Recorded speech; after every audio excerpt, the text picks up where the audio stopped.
Los Angeles, 1989, spring morning. The phone rings in Robert Duvall's home. He's 58 years old, still working steadily, still choosing roles carefully, still living by the same principles he learned 35 years ago in Sanford Meisner's classroom. Truth over performance, character over stardom, integrity over everything. He answers. It's his agent. There's excitement in her voice, the kind of excitement that comes with big news, big money, big opportunity. Paramount wants him back. The Godfather Part 3 is happening. Francis is directing. Al is returning as Michael. They want Robert to reprise Tom Hagen, the family lawyer, the consigliere. The role that gave Robert his first Oscar nomination 17 years ago. Robert listens, asks the obvious question. What's the offer? $1 million. For what the studio estimates will be 6 weeks of work. Maybe 8. It's 1989. $1 million is serious money. Life-changing money for most actors. Even for Robert, who's worked steadily for 3 decades, it's a significant payday. But what nobody knows yet is that this phone call will define Robert Duvall more than any role he's ever played. Robert asks another question. What are they paying Al? His agent hesitates. That information isn't public. Studio keeps those numbers confidential, but she's heard rumors. Somewhere between 4 and 5 million. Maybe more. Robert does the math. Al Pacino's getting 4 to 5 times what they're offering him for playing characters of equal importance to the story. Tom Hagen isn't a supporting character. He's part of the core, part of what made The Godfather work. He asks one more question. What are they paying anyone else? His agent lists the numbers she knows. Diane Keaton, returning as Kay, is getting over $1 million. Andy Garcia, playing a new character, is getting close to $1 million. Even actors with smaller roles are getting substantial 6-figure deals. Robert is being offered less than most of them. Not slightly less. Significantly less in relation to his importance to the franchise. He tells his agent he needs to think about it. Hangs up, sits in his living room, looking out the window at the Los Angeles morning, trying to understand what's happening here. This is where everything changes for Robert Duvall. The issue isn't the $1 million. Robert has been in this business long enough to know that $1 million for 6 weeks of work is excellent money. More than fair by any objective standard. The issue is what the offer represents. It represents the studio's assessment of his value. Not his value as an actor. His value as a commodity, as someone who can be paid less because he won't complain, because he's professional, because he'll show up and do good work regardless of how he's treated. And that assessment, Robert realizes, is based on 30 years of him doing exactly that. Showing up, doing the work, never complaining about billing or pay or recognition. Just serving the story, being professional. But there's a difference between being professional and being taken advantage of. And Robert is starting to understand that he's crossed that line without realizing it. He thinks about Tom Hagen, the character, the man who gave everything to the Corleone family, who sacrificed his own interests for theirs, who was loyal to a fault, who never asked for more than he was given, who accepted his place in the hierarchy without question. And Robert realizes something. Tom Hagen's loyalty was beautiful in fiction, but in real life, in business, unlimited loyalty without self-respect becomes exploitation. Wait, don't miss this detail. What's actually happening here isn't about money, it's about dignity. Robert calls his agent back, tells her to go back to Paramount, explain that he appreciates the offer, but given his importance to the Godfather legacy, given that Tom Hagen is one of the core characters, given that he's being asked to recreate an iconic role, he believes his compensation should reflect that importance. He's not asking for Al Pacino money. He understands Al is the lead. Michael Corleone is the center of the story. But he should be compensated comparably to the other core cast members, at least $3 million, maybe more. His agent is silent for a moment, then says carefully, "That might be a problem." Robert asks why. She explains. The budget is tight. Paramount is already worried about costs. They're paying Francis a fortune. Al's deal is massive. They've spent heavily on production design, sets, locations. Everything costs more than it did in 1972 or even 1974 when they made Part 2. The studio is looking to save money wherever possible. And Robert Duvall, professional, reliable, non-complaining Robert Duvall, is where they've decided to save it. Robert understands. But understanding doesn't mean accepting. He tells his agent to make the request anyway. Make it clear he's serious. 3 days later, his agent calls back. Paramount's response is firm. $1 million. That's the offer. Take it or leave it. They've made it clear that if Robert doesn't accept, they'll write Tom Hagen out of the script. They'll say the character died between Part 2 and Part 3. It'll be mentioned in dialogue. Life goes on. The movie gets made with or without him. This is the moment Robert Duvall faces the biggest choice of his career. His agent lays out the arguments, the practical reasons to take the deal. $1 million, 6 weeks of work, a chance to complete the trilogy, to give Tom Hagen a proper ending, to work with Francis again, with Al, to be part of cinema history one more time, and the risks of walking away. The studio will be angry, might not work with him again. Other studios might hear about it, might label him difficult, demanding. Hard to work with. In Hollywood, reputation is everything. One wrong move can end a career. Plus, the fans. The Godfather fans who've loved Tom Hagen for 17 years. They'll want to see him in Part 3. They'll be disappointed if he's not there. Robert will be letting them down, letting the character down, letting the legacy down. His agent finishes making her case, waits for his response. Robert thinks about everything he's learned in 35 years, about truth, about integrity, about what matters, about the difference between serving the story and serving people who don't respect you. He says, tell them no. His agent is shocked. Are you sure? Robert is sure. It's not about the money. It's about being valued, about self-respect, about drawing a line. It's about teaching Hollywood that professionalism doesn't mean accepting disrespect. He says, if they valued Tom Hagen, they'd pay accordingly.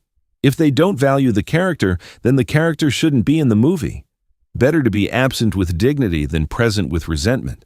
You haven't seen Robert Duvall's biggest surprise yet. The news spreads through Hollywood within hours. Robert Duvall turned down The Godfather Part 3. Turned down $1 million. Walked away from one of the most beloved franchises in cinema history over money. The reactions are immediate and divided. Some people think he's insane. You don't walk away from The Godfather. You don't turn down $1 million. You don't risk your reputation over a pay dispute. It's career suicide. He's finished. Others think he's brave. Finally, someone standing up to studio exploitation. Finally, someone saying that actors deserve to be valued fairly. That longevity and importance matter, that you can't just lowball people because they're professional. The media has a field day. Headlines scream about Robert Duvall's ego, his demands, his unreasonable expectations. Some articles paint him as greedy, others as principled. Everyone has an opinion. Robert doesn't read any of it, doesn't comment, doesn't explain, just moves on to his next project. A small film, modest budget, but a good script, good character, the kind of work he's always chosen based on quality, not money. Meanwhile, Paramount has a problem. They told Robert they'd write Tom Hagen out. Easy. Mention he died. Move on.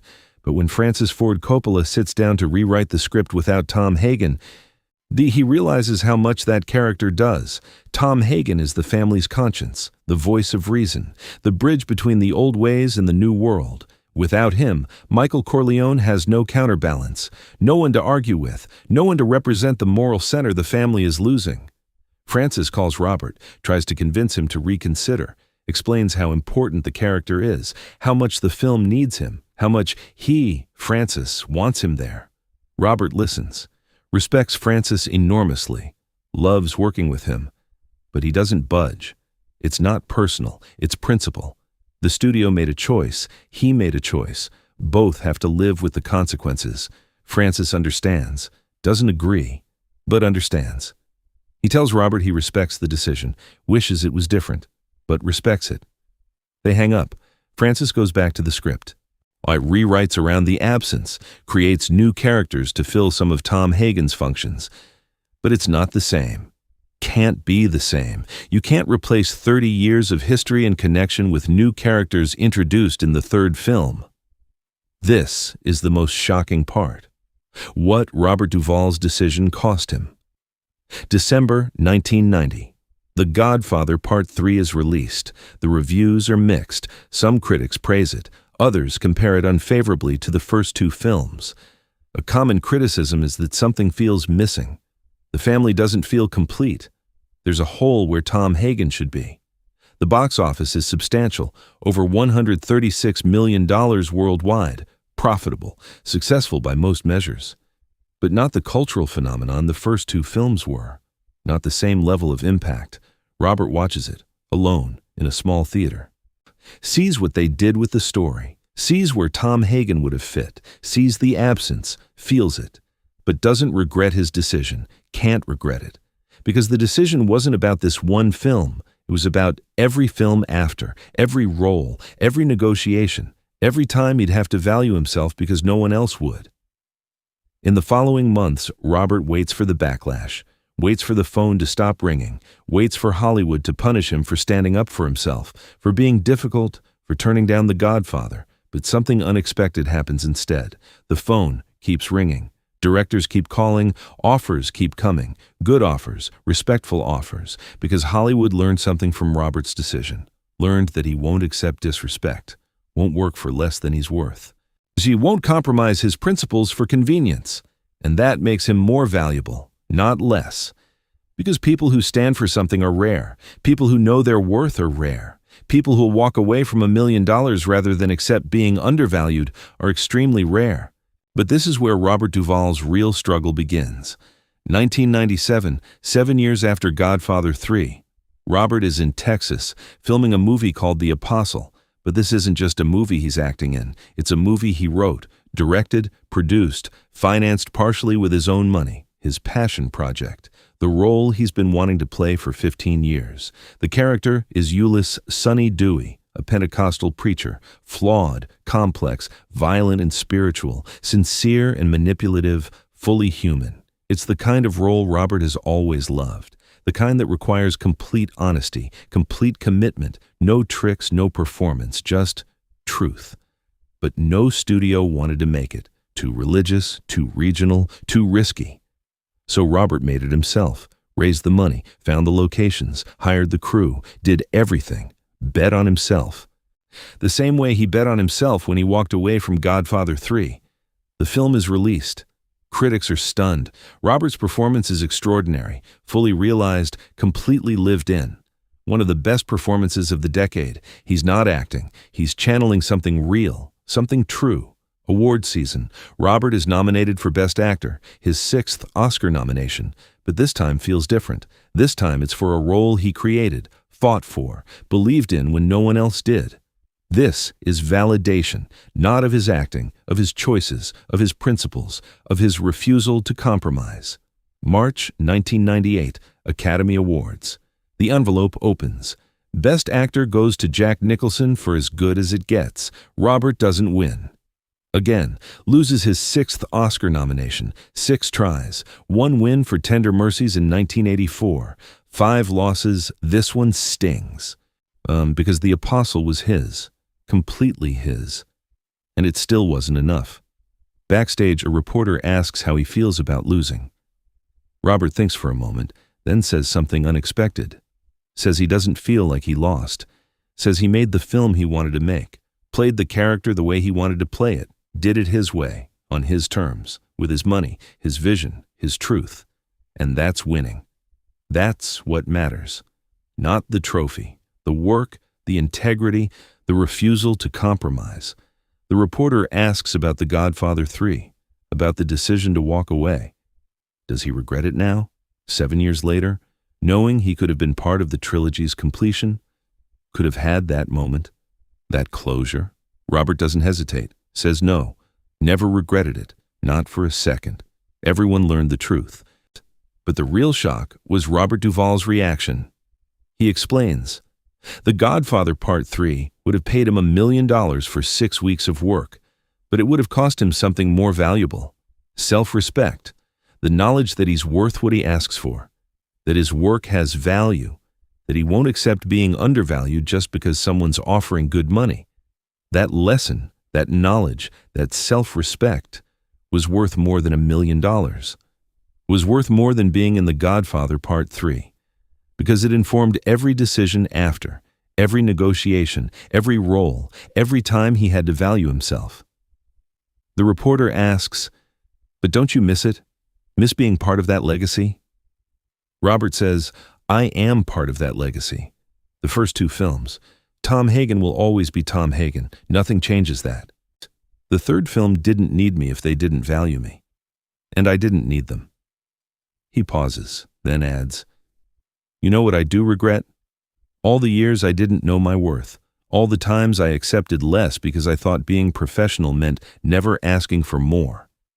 That's what I regret. Not walking away from Godfather 3, not standing up for myself, waiting so long to do it." 2010, 20 years after the Godfather 3 decision, a film student interviews Robert for a documentary, asks the question everyone still asks. Was it worth it? Was walking away from $1 million in The Godfather Part 3 worth it? Robert looks at the camera, says, "Let me tell you what that decision taught me, and what I hope it teaches you." He says, "In 1989, Paramount offered me $1 million in 1989 money. That's about $2 million today. That's life-changing money. And I walked away from it. People thought I was crazy. But here's what they didn't understand. I wasn't walking away from money. I was walking toward something more important: dignity, self-respect, the knowledge that I'm worth what I say I'm worth." And you know what happened? Hollywood respected that. Offers got better, roles got better, not because I became a better actor, because I demonstrated I knew my value, and people who know their value get treated differently. He continues, Tom Hagen was loyal. Beautiful quality in a character, dangerous quality in real life, because loyalty without boundaries becomes exploitation. And I'd been loyal to Hollywood for 30 years without understanding that. So when I said no to Godfather 3, I wasn't being difficult. I was setting a boundary. I'm teaching Hollywood that my loyalty has limits, that professionalism doesn't mean accepting disrespect, that you can love the work without letting the business abuse you. The student asks, "Do you think Tom Hagen would have done the same thing?" Robert smiles. Tom Hagen would have taken the $1 million, would have been grateful for it, would have done excellent work, and would have resented it for the rest of his life. That's the difference between the character and the actor. The character's loyalty is tragic. The actor's self-respect is survival. As security approached, Robert Duvall turned around. 2023, Robert Duvall is 92 years old, still working, just finished a film, still choosing roles based on character, not money, still living by the same principles, still showing up, still doing honest work. A young actor asks him for advice, says, "I got offered a role, good role, but the money is insulting, way below what I should get. My agent says, take it anyway, says it's a good opportunity, says money doesn't matter, but it feels wrong." Robert looks at him, really looks, the way he's looked at people for 70 years, seeing the doubt, the fear, the hope. He says, "How old are you?" 28. Let me tell you something. When I was 28, I would have taken that role, would have been grateful for it, would have done great work, and I would have taught them that I'll accept being undervalued. I'm 92 now, and I spent most of my career teaching people I'll accept less than I'm worth. It took me until I was 58 to learn the most important lesson in this business. The young actor leans in. What lesson? You teach people how to treat you. Every time you accept less than your worth, you're teaching them that's what you're worth. Every time you compromise your value, you're setting a precedent. And breaking that precedent later is almost impossible, he continues. I turned down $1 million in 1989. People thought I was crazy. But that one decision changed every negotiation after, changed how people valued me. Not because I became a better actor, because I demonstrated I knew my worth. So my advice? If the money is insulting, if it doesn't reflect your value, walk away, even if it's a good opportunity, because the cost of accepting disrespect is higher than the benefit of any single role. The young actor asks, "But what if walking away ends my career?" Robert smiles. Then your career was never going to last anyway, because a career built on accepting disrespect isn't a career. It's indentured servitude. Better to have a short career with dignity than a long career with resentment. He pauses, then says, "You know what the truth is. Walking away probably won't end your career. It'll define it, because Hollywood respects people who respect themselves, and they exploit people who don't." The young actor sits back, processing. "So you really never regretted Godfather 3? Robert shakes his head. "Not once. I regret not learning that lesson earlier, not standing up sooner. But walking away from that film? Best decision I ever made, not because of what I avoided, because of what I learned. That my value isn't determined by what people offer me. It's determined by what I'm willing to accept.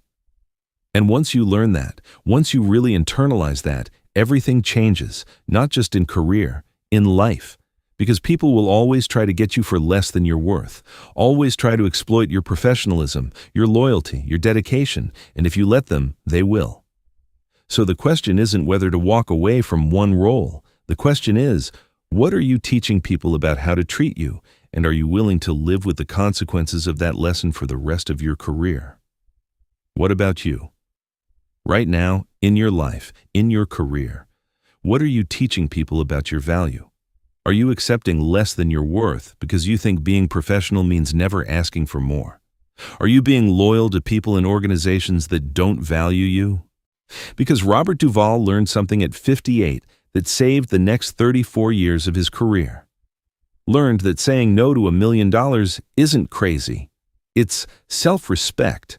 It's dignity. It's teaching Hollywood that you can't be bought cheap just because you're professional. Tom Hagen was loyal to the end. Robert Duvall learned when to walk away. That's the difference between character and actor, between fiction and survival, between serving the story and serving yourself. $1 million, The Godfather, Part 3, the chance to complete the trilogy. Robert said no. And in saying no, he said yes to something more valuable, to dignity, to self-respect, to the knowledge that he's worth what he believes he's worth. What are you saying no to, and what are you saying yes to instead? Because sometimes the most important decision isn't what you accept, it's what you refuse. What are you refusing today?